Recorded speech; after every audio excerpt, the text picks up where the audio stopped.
पिछले क्लास में हम लोग करंट इलेक्ट्रिसिटी का थ्योरी देखने का काम किया था। करंट इलेक्ट्रिसिटी की जितनी थ्योरी होनी चाहिए थी वो हम लोग पढ़े सीखे। हम चाहते हैं कि आप लोग को उस पर बेस्ड कुछ न्यूमेरिकल क्वेश्चंस जो कि एनसीईआरटी का नहीं है लेकिन आप लोग के लिए इम्पॉर्टेंट है, क्वेश्चंस को बना लेंगे तो करंट को समझना और भी आपके लिए आसान होगा। तो कुछ क्वेश्चंस है मेरे पास, हम उन क्वेश्चंस को लिखेंगे, आप लोग इसको बनाइएगा और फिर नहीं तो हम बनाएंगे।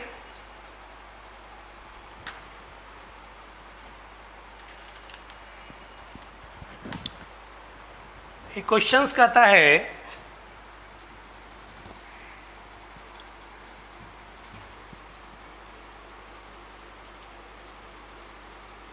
problems based on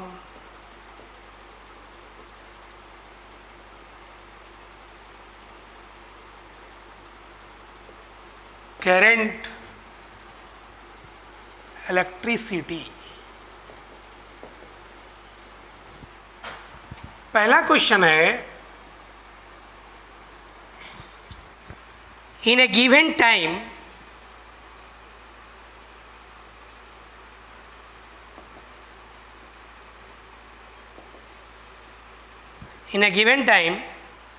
of 10 second, in a given time of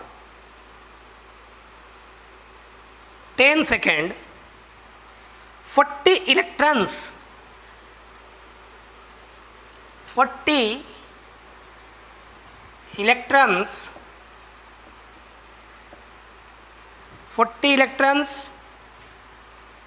pass from right to left,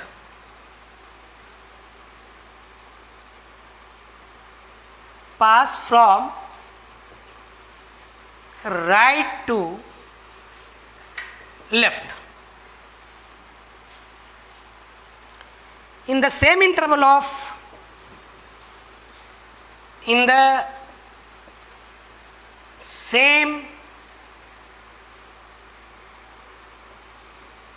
interval of time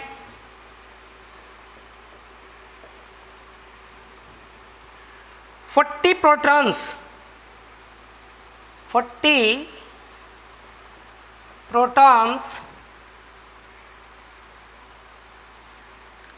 also pass from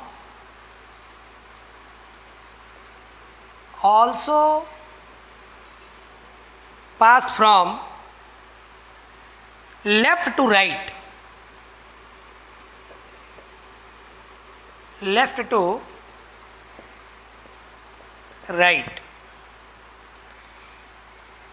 Is the average current zero? Is the average current zero?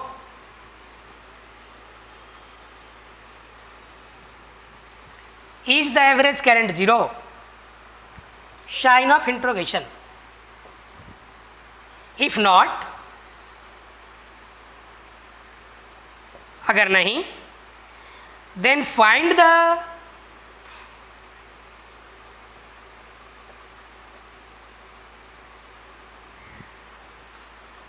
values of the average current.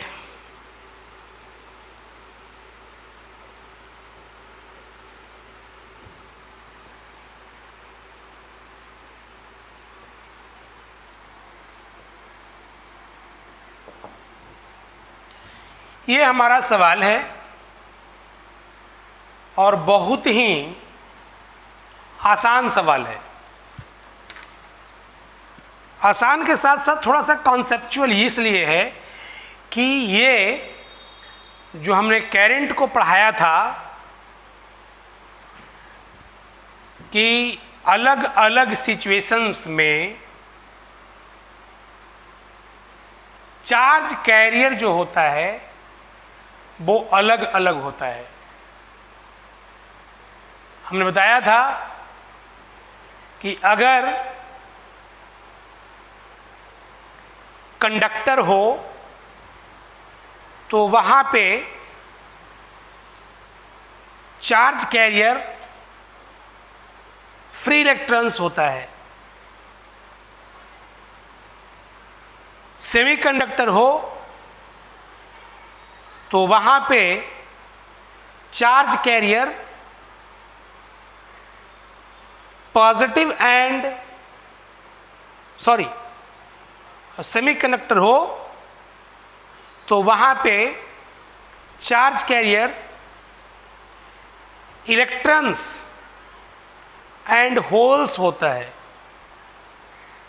Holes हम लोग आगे जानना है। Holes जो होता है वो equivalent, not equal, equivalent to positive charge. और फिर इलेक्ट्रोलाइट के केस में चार्ज कैरियर जो होता है positive and negative ions. Anyway, हमने इस बात को बताया था कि कन्वेंशनल करंट का जो डायरेक्शन होता है वो in the direction of flow of positive charge. Conventional current का जो डायरेक्शन होगा वो जिस डायरेक्शन में पॉजिटिव चार्ज फ्लो करेगा उस डायरेक्शन में हम लोग लेते हैं कन्वेंशनल करंट का डायरेक्शन। तो यहाँ पे बात यह है कि किसी गिवन टाइम में, वो गिवन टाइम हमारा 10 सेकंड का है, 40 इलेक्ट्रॉन्स जा रहा है राइट से लेफ्ट। 40 इलेक्ट्रॉन्स जा रहा है right to left in the same interval of time. फिर उसी टाइम इंटरवल में 40 protons also pass from left to right. 40 protons भी पास किया है लेफ्ट से राइट। अगर आपसे पूछा जाए कि करंट का डायरेक्शन किधर होगा, राइट टू लेफ्ट या लेफ्ट टू राइट, है ना, बड़ा सिंपल बात है। तो करंट का जो डायरेक्शन होगा, जिस डायरेक्शन में प्रोटॉन फ्लो कर रहा है उस डायरेक्शन में होगा। तो प्रोटॉन फ्लो कर रहा है फ्रॉम लेफ्ट टू राइट। इसका मतलब हुआ कि जो करंट का डायरेक्शन है वो लेफ्ट टू राइट है। करंट का डायरेक्शन लेफ्ट टू राइट है। तो करंट यहां पे एक तो इस प्रोटॉन की वजह से, किधर भाई, उसका डायरेक्शन लेफ्ट टू क्या, left to right, left to right.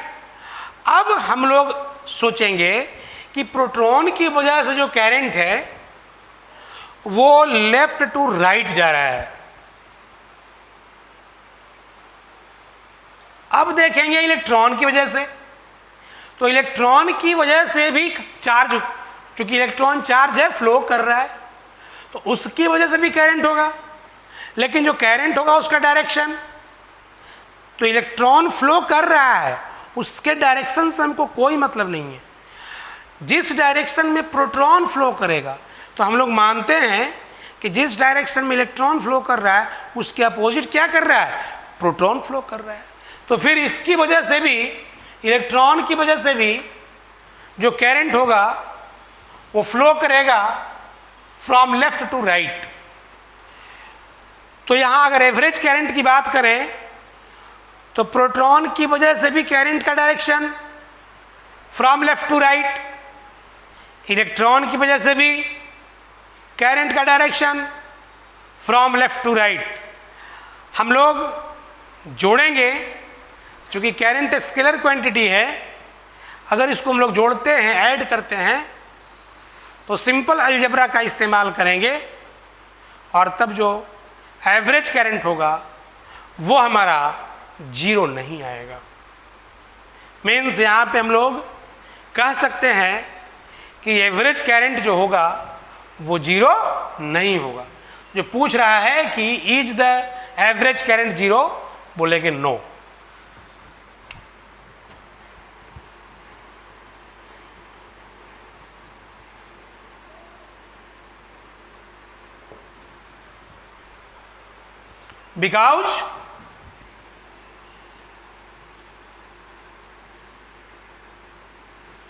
because direction of conventional current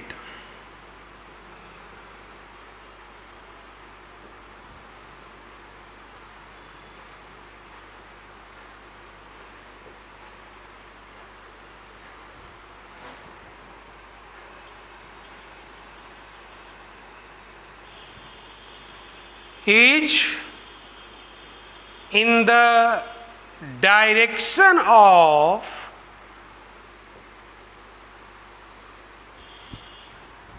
flow of positive charge।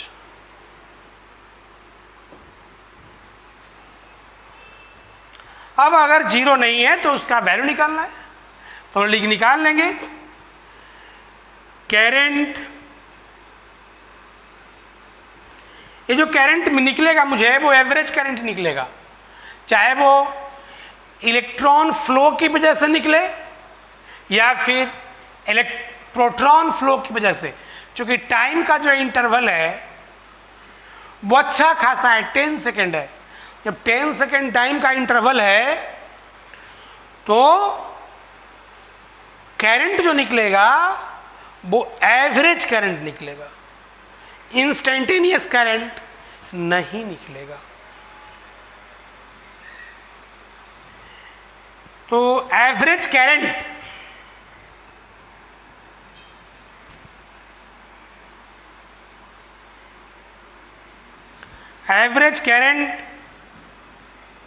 Due to flow of, हम इलेक्ट्रॉन्स की वजह से निकाल लें, चाहे आप किसी की वजह से निकाल सकते हैं, कहीं कोई दिक्कत नहीं। फ्लो ऑफ इलेक्ट्रॉन्स, तो एवरेज करंट जो होता है, एवरेज करंट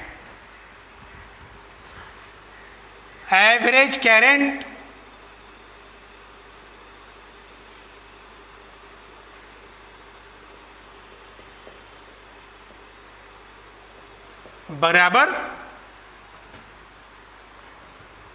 टोटल चार्ज जो पास किया है वो, और उस टोटल चार्ज को पास करने में कितना टाइम लगा है।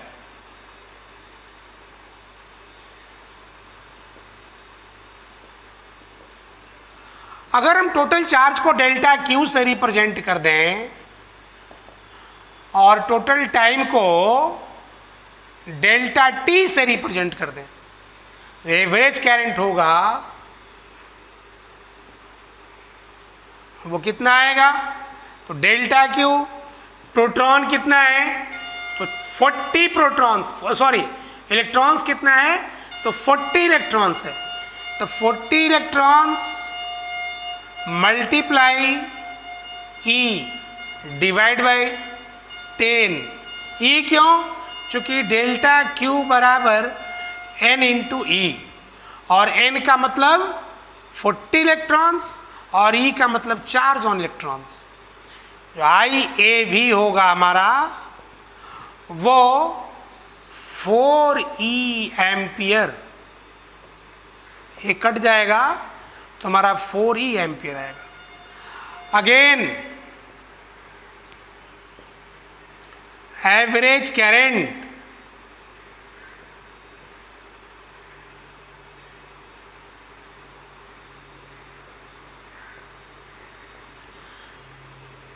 ड्यू टू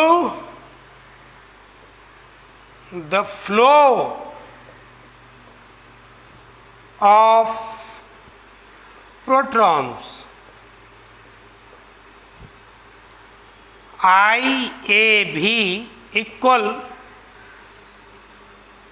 डेल्टा Q बटा delta T।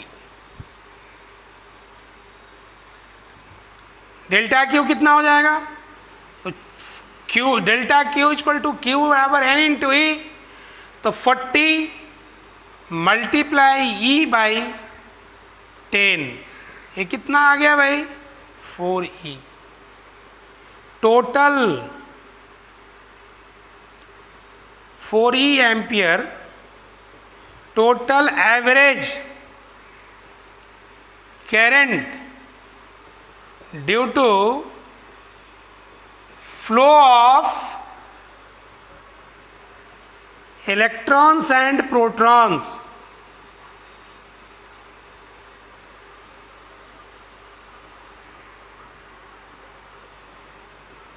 IAB equal 4E plus 4E, ये IAB आपका आ जाएगा 8E ampere.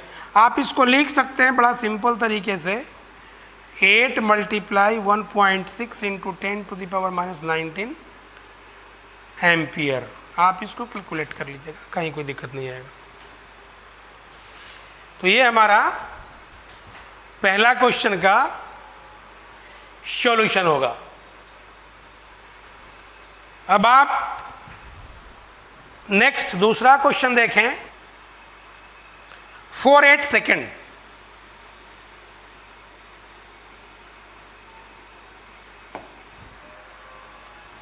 Find total charge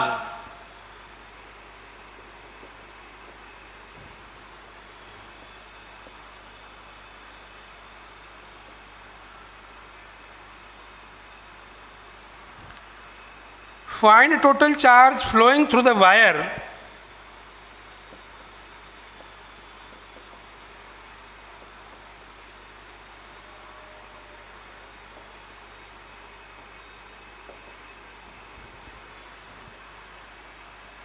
in the given time interval।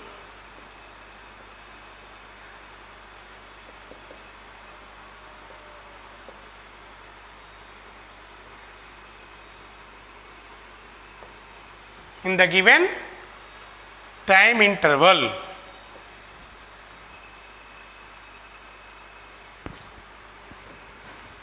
Question second number ये कहता है constant current of 4 ampere passes through a wire for 8 second. एक wire है जिससे 8 second तक 4 एम्पियर करंट फ्लो किया है।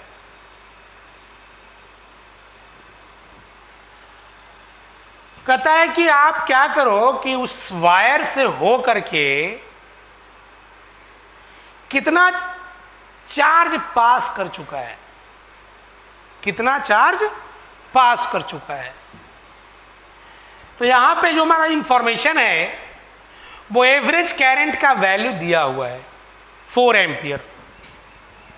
यहां पे आप देखिए कि मुझे दिया क्या है, तो एवरेज करंट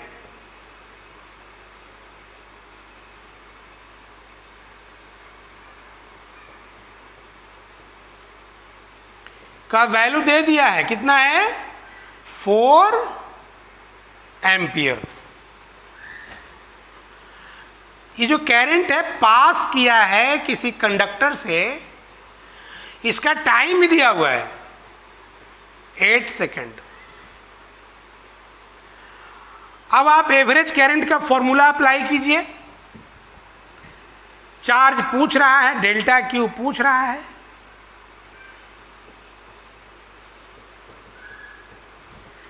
तो यहां पे लिखेंगे as we know that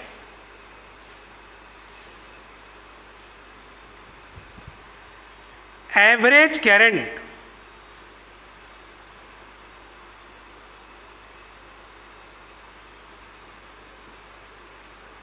total charge by total time. अब यहां पे मुझे इसका वैल्यू 4 एम्पियर मालूम है।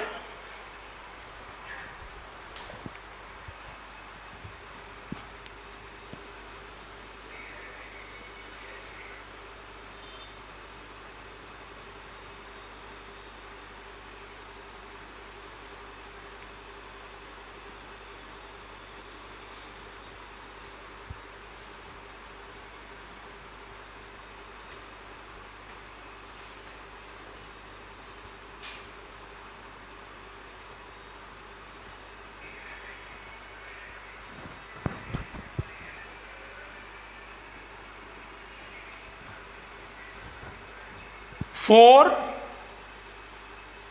Ampere equal delta Q by delta T का वैल्यू 8 सेकेंड है। Delta Q equal by cross multiplication करेंगे 4 एम्पियर मल्टीप्लाई 8 सेकेंड।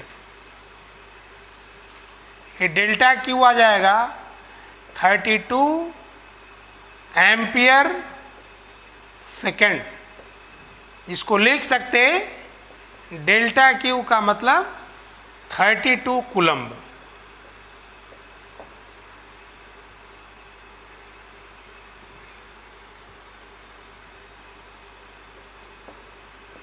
यही हमारा 8 सेकेंड में उस वायर से चार्ज फ्लो कर जाएगा 32 coulomb.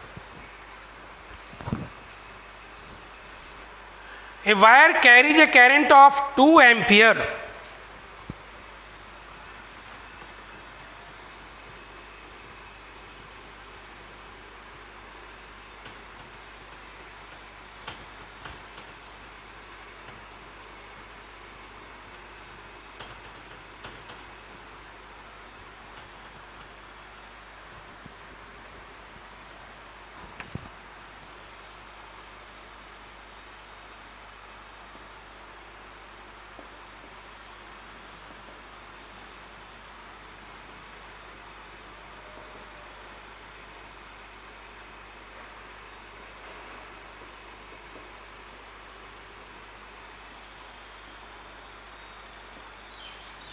A wire carries a current of 2 ampere. What is the charge? What is the charge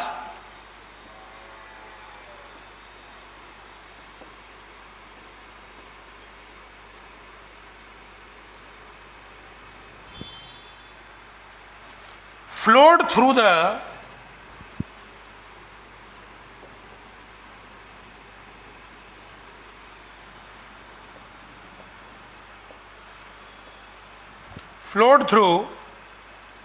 its cross section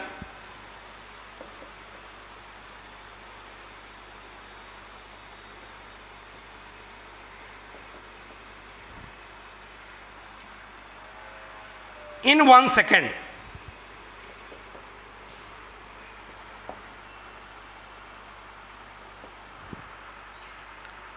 How many electrons does this?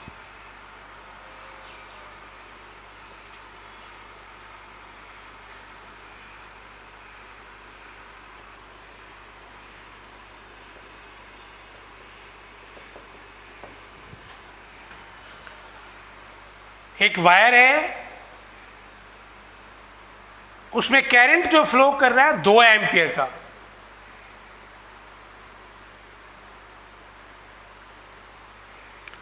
Question पूछता है कि 1 सेकेंड में उस वायर से कितना चार्ज फ्लो कर जाएगा, और जब चार्ज फ्लो कर जाएगा अमाउंट ऑफ चार्ज निकाल लीजिए।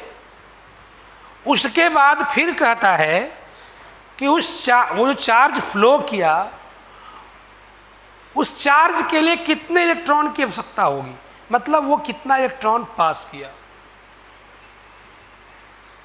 तो क्वांटाइजेशन ऑफ चार्ज पढ़ाए थे, डेल्टा क्यू बराबर n इंटू ई, हम लोग पहले चार्ज निकाल लें और फिर नंबर ऑफ इलेक्ट्रॉन्स निकाल लेंगे। तो चार्ज निकालने के लिए चूंकि करंट जो है वो 2 एम्पियर है और टाइम 1 सेकेंड का है, तो अच्छा खासा टाइम का इंटरवल है।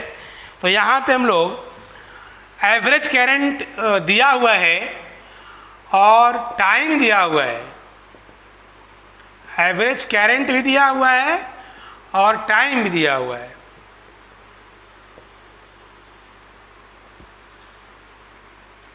एवरेज करंट कितना दिया हुआ है? 2 एम्पियर और टाइम इंटरवल दिया हुआ है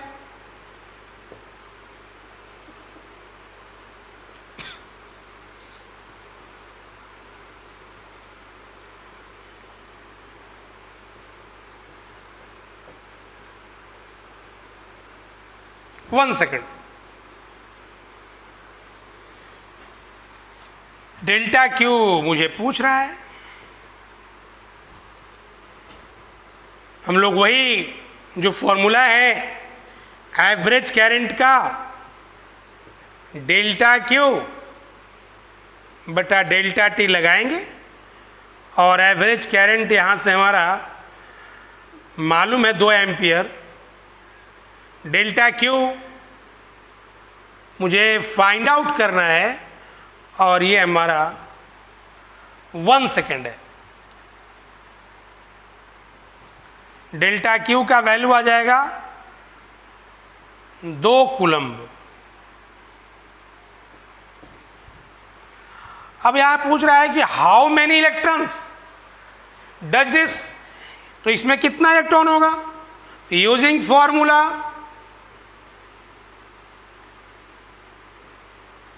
delta Q equal n into e, और डेल्टा क्यू 2 कूलम्ब है, इक्वल एन इंटू ई का मतलब 1.6 मल्टीप्लाई 10 टू द पावर -19। ये आ जाएगा नीचे में 2/1.6 into 10 to the power -19 equal हमारा एन होगा, और एन जो होगा वो 2 इंटू 10 टू द पावर 19/1.6। आप इसको कैलकुलेट कर लोगे तो हमारा आ जाएगा, देखिए क्या आ जाएगा, n equal 2 into 100 multiply 10 to the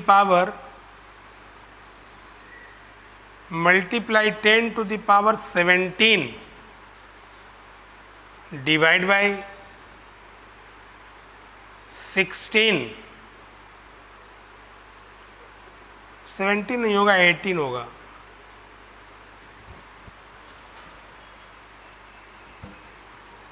ये देखिए 8 टाइम्स कट जाएगा और ये फिर हो जाएगा 25 4 जा और ये 2 जा। n का वैल्यू हमारा निकल जाएगा 25 into 10 into 10 to the power 17/2। n का value 125 into 10 to the power 17, ये हमारा नंबर ऑफ इलेक्ट्रॉन्स निकल जाएगा।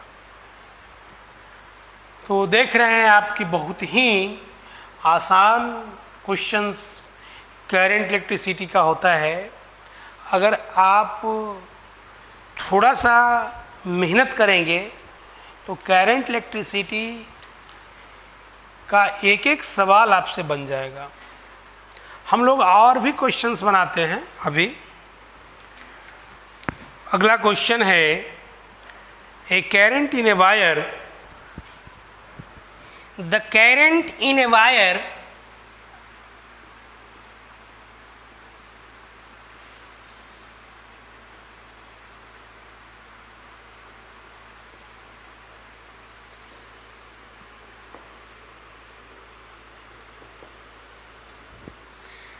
the current in a wire varies with time.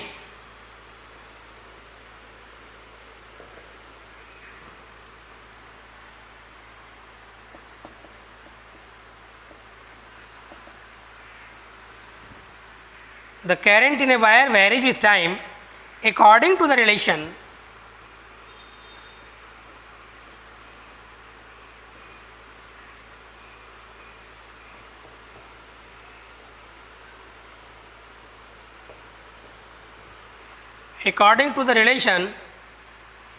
I equal 3.0 ampere plus 2.0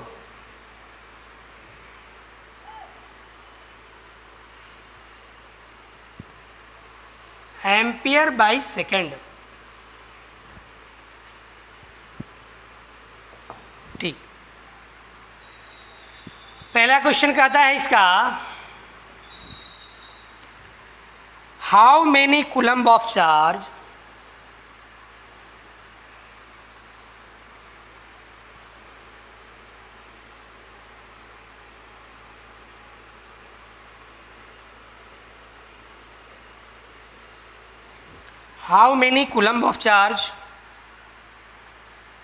passes a cross section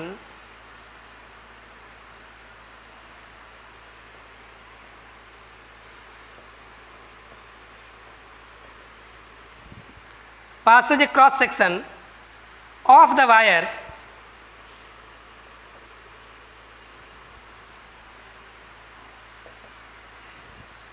wire in time interval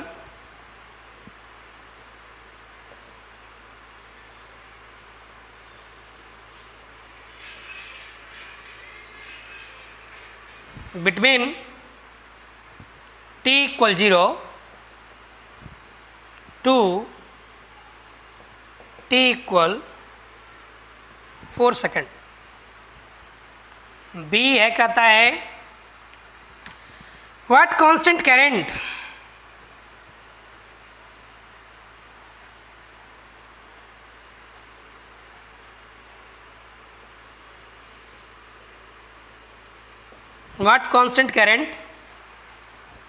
should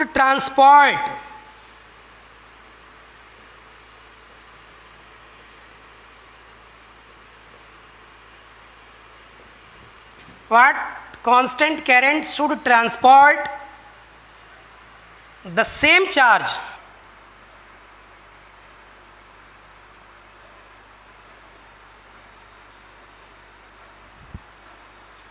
in the same time interval।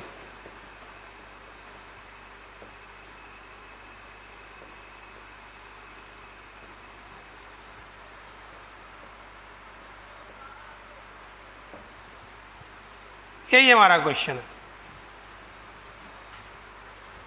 यहाँ पे question का जो nature है उसको देखकर लग रहा है कि जो आई है, आई ये टाइम का फंक्शन है, तो टाइम के अकॉर्डिंग इसका मैग्नीट्यूड बढ़ेगा और घटेगा। मीन्स आई टाइम का फंक्शन है, टाइम पे डिपेंडेंट है। ये इसका मतलब कि ये जो आई दिया हुआ है करंट का जो वैल्यू, ये इंस्टेंटेनियस करंट दिया हुआ है, not average current, because I is the function of time. Time का बढ़ने से आई बढ़ेगा।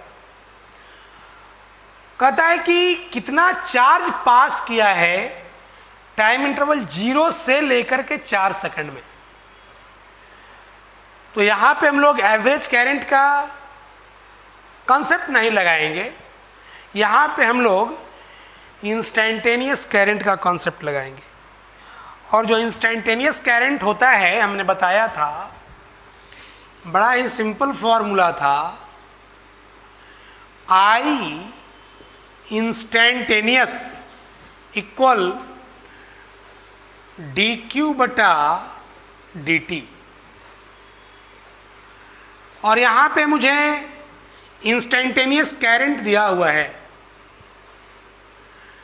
और टाइम का इंटरवल दिया हुआ है। तो यहाँ पे हम इसको चार्ज पूछ रहा है, तो बाई क्रॉस मल्टीप्लाई करके डी क्यू इक्वल आई इंस्टैंटेनियस इंटू डी टी, और this imply D Q equal instantaneous current दिया हुआ है 3.0 ampere plus 2.0 ampere by second multiply T, और इसको हम लोग, ये स्मॉल अमाउंट ऑफ चार्ज निकलेगा during time interval D T. D T का मतलब टी में चेंज, और कितना चेंज, तो लगभग जीरो, नॉट जीरो। हमको टी में चेंज करना है 0 से लेकर के 4 सेकंड तक, मीन्स इसको इंटीग्रेट करना पड़ेगा। Total charge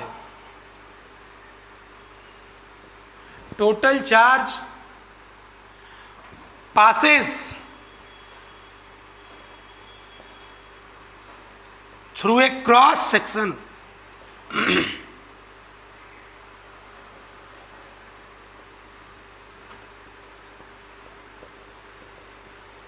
in time interval t equal 0 to t equal 4 second. इसके लिए हम लोगों को इंटीग्रेट करना पड़ेगा, और जब दोनों साइड इंटीग्रेट करेंगे तो 3.0 ampere plus 2 ampere second into D T का इंटीग्रेशन कहाँ से कहाँ तक, तो 0 से लेकर के 4 सेकंड तक। और जब डी क्यू को आप इंटीग्रेट करोगे तो क्यू मिलेगा। यहाँ पे 2 टर्म है, बीच में प्लस साइन है, इसको हम लोग मल्टीप्लाई करके अलग अलग कर सकते।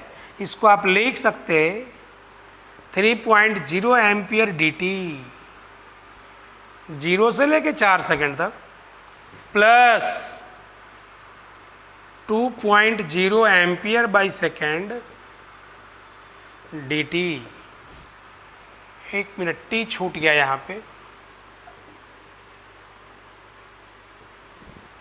ये टी जो था वो छूट गया था, ये टी यहाँ पे आएगा।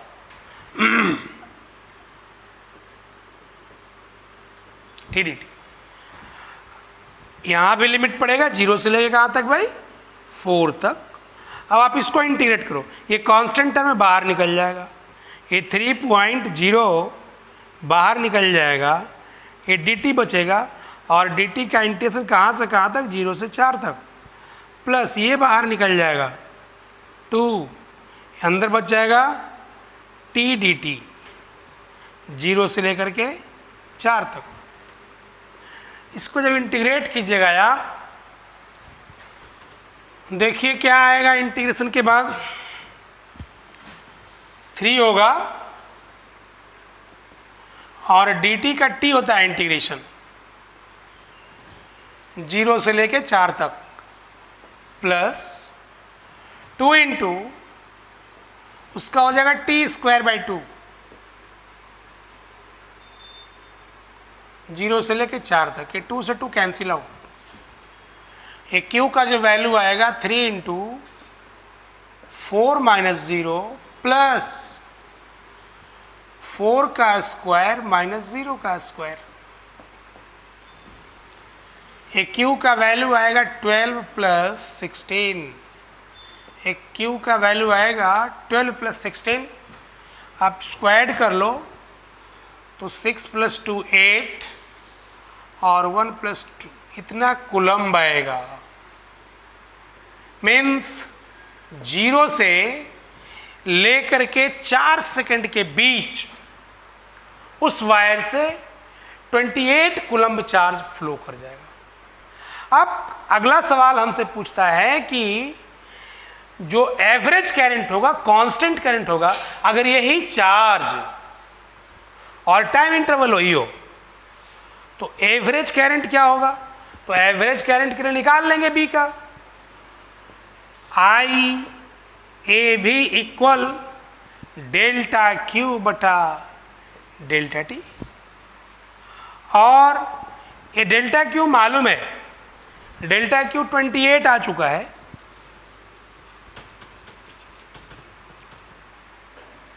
28 बाई कितना हो जाएगा, टाइम इंटरवल 4 सेकेंड, इसको काटिएगा 7 एम्पियर। मतलब ये कांस्टेंट करंट अगर 28 कूलम्ब चार्ज 4 सेकेंड में क्रॉस करे तो जो एवरेज करंट होगा वो 7 एम्पियर होगा। ये हमारा सेकेंड क्वेश्चन का सॉल्यूशन है। सॉरी, क्वेश्चन बी का सॉल्यूशन है। हम लोग आगे क्वेश्चन है, आगे जो क्वेश्चन है वो हम लोग देखेंगे। नेक्स्ट क्वेश्चन 5वां नंबर,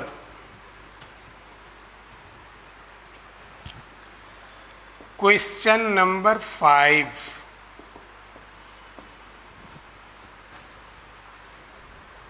इसी पे बेस्ड एक और सवाल हम दे देते हैं आपको, बड़ा क्लियर हो जाएगा।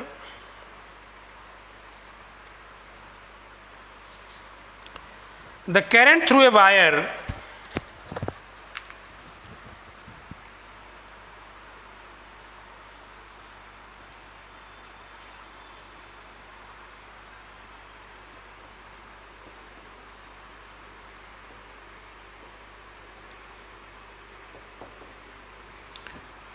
the current through a wire depends on time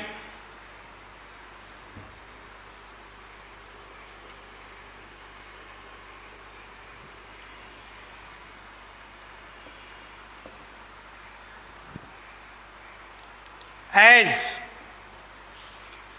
I equal 10 plus 40.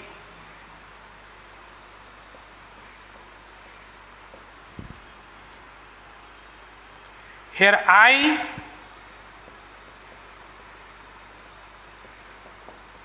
is in ampere and T in second.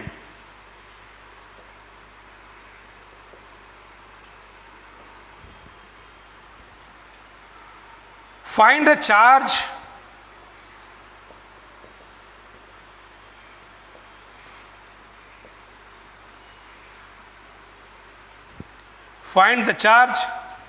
crossed through a cross section,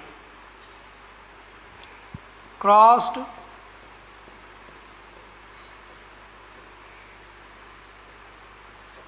through a section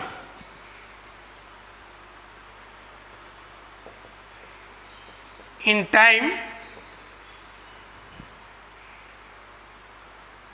interval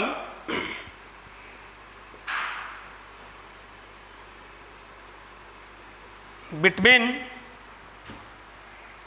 t equal 0 to t equal 10 second. Just जो पीछे वाला हम लोग किए थे उसी पे based हमारा सवाल है। इंस्टेंटेनियस करंट का वैल्यू दिया हुआ है, तो आई इंस्टेंट का मतलब होता है D Q by D T. इसको आप बाई क्रॉस कीजिए तो डी क्यू जो हो जाएगा वो आई इंस्टेंटेनियस इंटू क्या हो जाएगा डी टी। अब हमको चार्ज निकालना है कितना सेकंड में भाई, तो 0 से लेकर के 10 तक मीन्स इंटीग्रेट करना पड़ेगा। तो इंटीग्रेट करना पड़ेगा, इंटीग्रेटिंग बोथ साइड्स।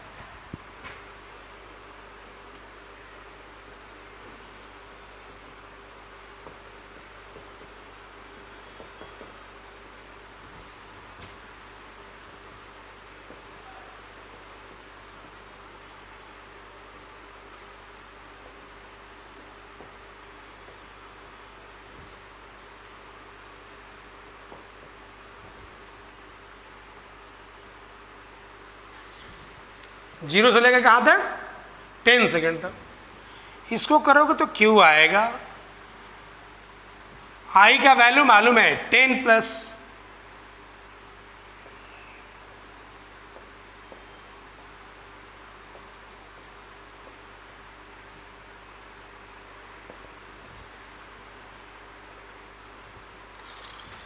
अलग अलग कर लो इसको।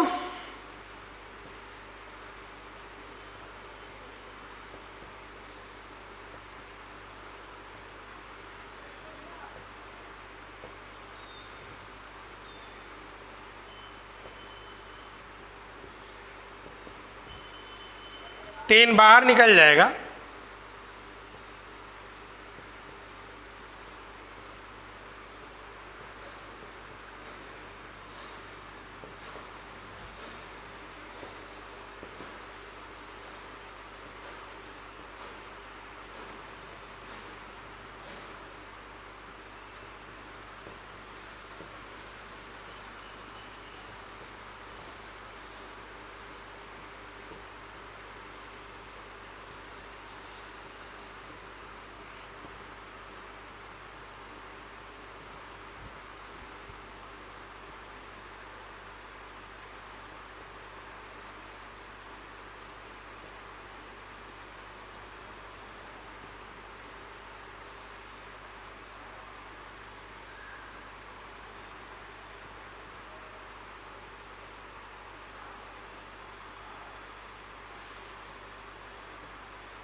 यही हमारा जो है वो 0 से लेकर 10 सेकंड में चार्ज का फ्लो होगा। Current passing through a wire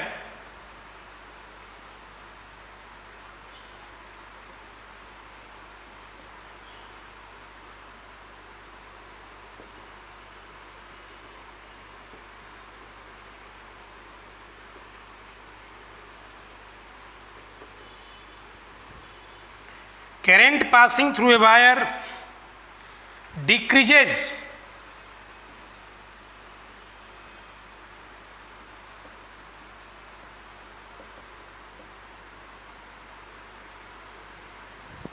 linearly from 10 ampere to 0 ampere, from 10 ampere to 0 ampere in 4 seconds. Find total charge flowing through the wire. Find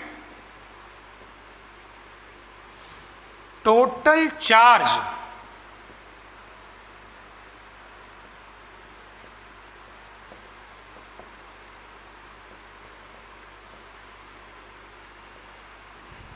flowing through the wire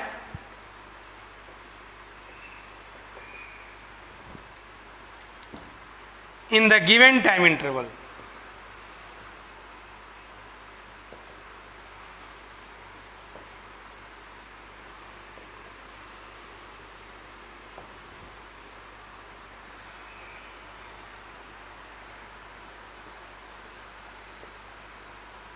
इसका graph दिया हुआ है।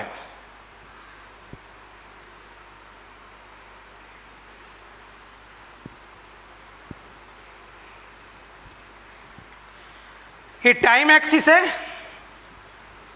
और इस पे current है। ये एम्पियर में दिया हुआ है और इस सेकंड में दिया हुआ है।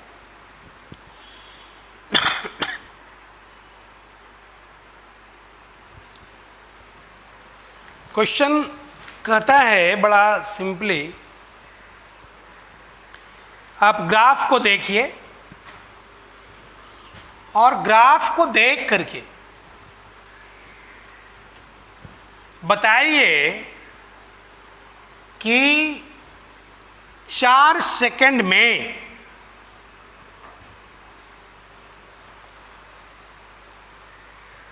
ग्राफ में एक चीज और दिया हुआ है,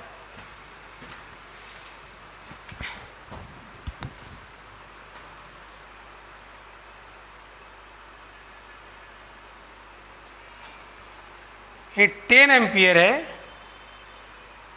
और ये 4 सेकेंड है। ये हमारा ग्राफ।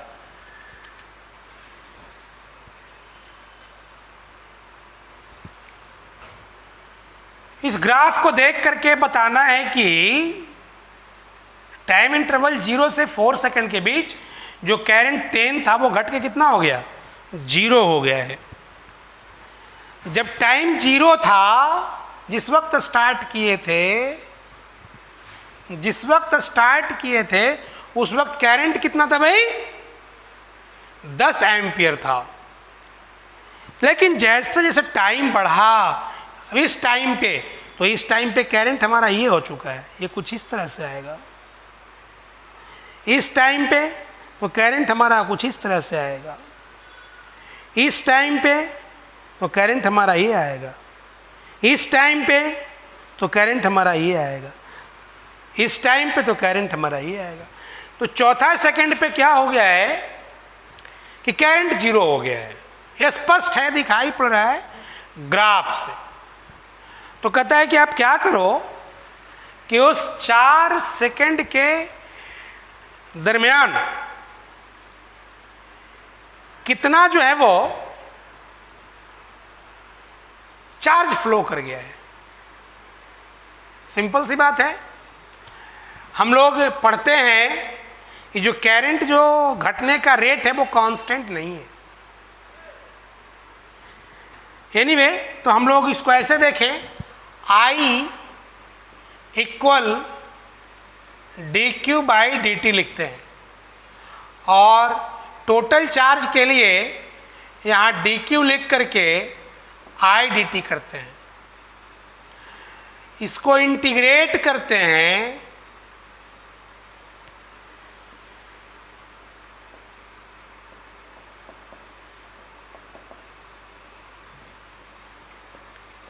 ये dq इक्वल I dt का integration.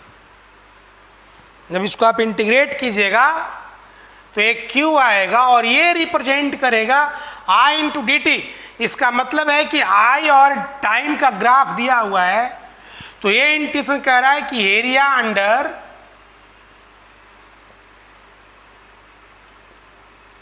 IT graph, area under IT graph, ये Q निकालने का तरीका। तो जो Q निकलेगा हमारा वो एरिया कितना होगा, तो half into base into height.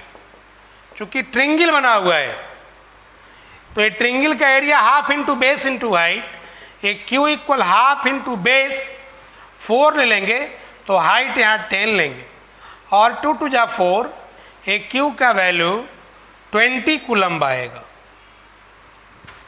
तो इस तरीके से आप ग्राफ देख करके भी सवाल को बना सकते हैं। एक बड़ा ही सिंपल क्वेश्चन और है, इसको हम लोग लिख लें। Of radius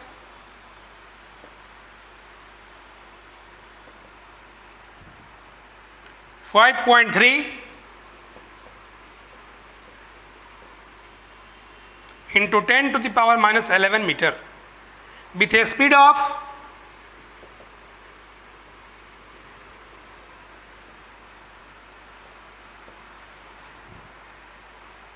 2.2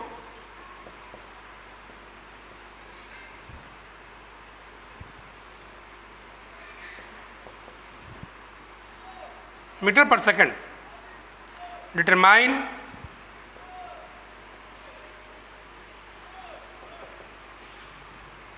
its frequency.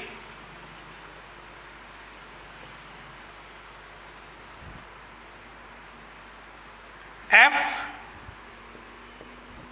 and the current I.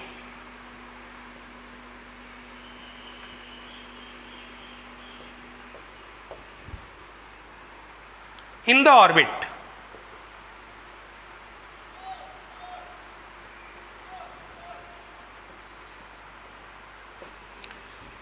ये यहाँ पे यह क्वेश्चन कहता है कि जो हाइड्रोजन का एटम है, तो हाइड्रोजन का जो एटम होता है उसका न्यूक्लियस होता है और न्यूक्लियस में एक प्रोटॉन होता है इसका। और इसका एक ही ऑर्बिट जिसमें एक इलेक्ट्रॉन, जो एक इलेक्ट्रॉन है वो इस तरीके से सर्कुलर पाथ में मूव करता है।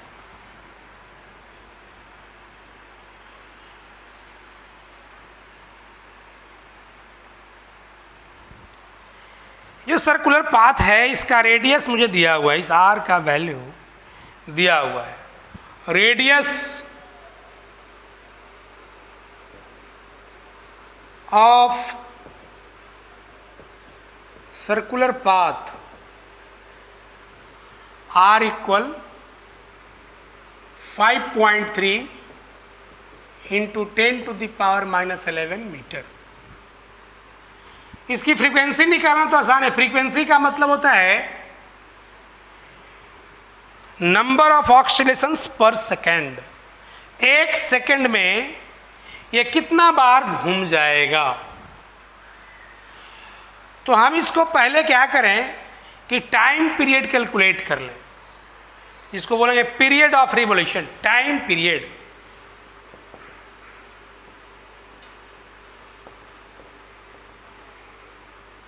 टोटल डिस्टेंस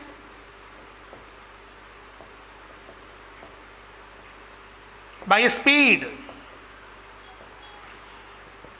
टोटल डिस्टेंस हो जाएगा 2πr बाय स्पीड इसका दिया हुआ है v।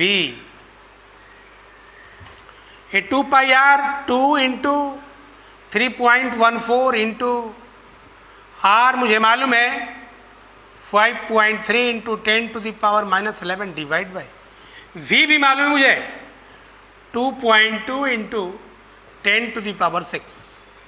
ये हमारा टाइम पीरियड का वैल्यू आया। फ्रीक्वेंसी जो होता है, फ्रीक्वेंसी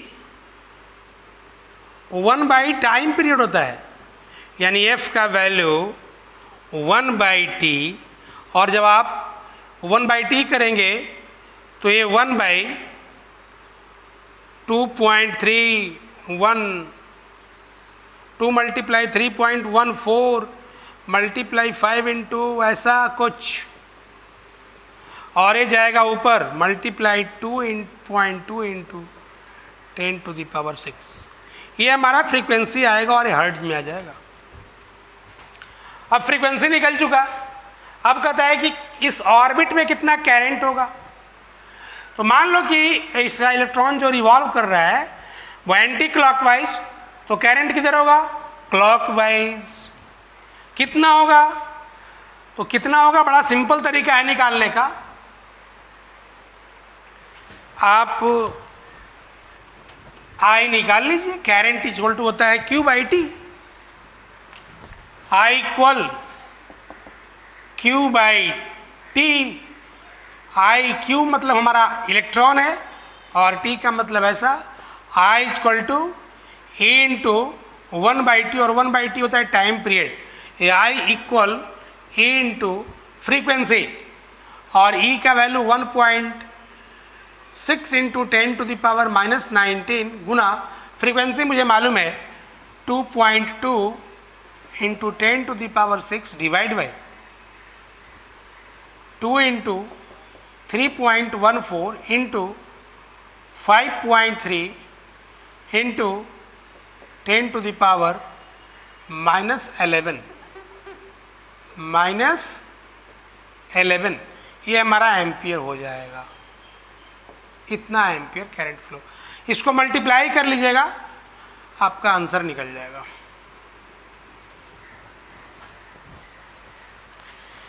तो इस तरीके से हम लोग इसका क्वेश्चंस देखे। बहुत ही आसान सवाल था। आप एनसीईआरटी के सवाल को बनाइएगा, और भी आसान है। हम एनसीईआरटी के भी सवाल को बनाएंगे। आज हम क्लास को यहीं पे ओवर